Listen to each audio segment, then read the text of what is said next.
All right, let's do another one.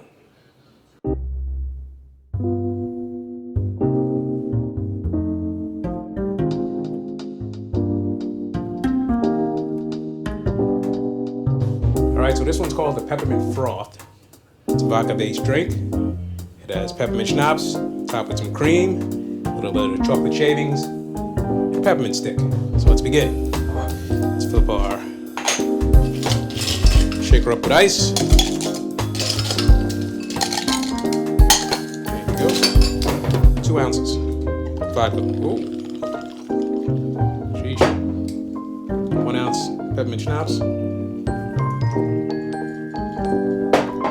your cream.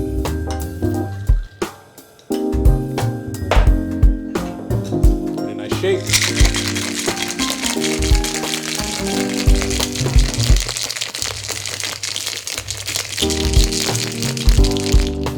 This one goes in a rocks glass.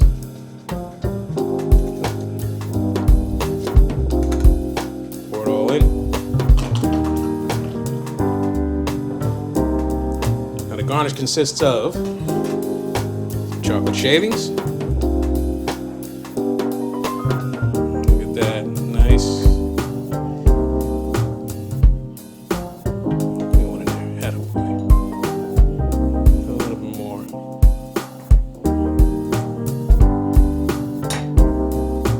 And a peppermint stick. And there you have it. Peppermint froth.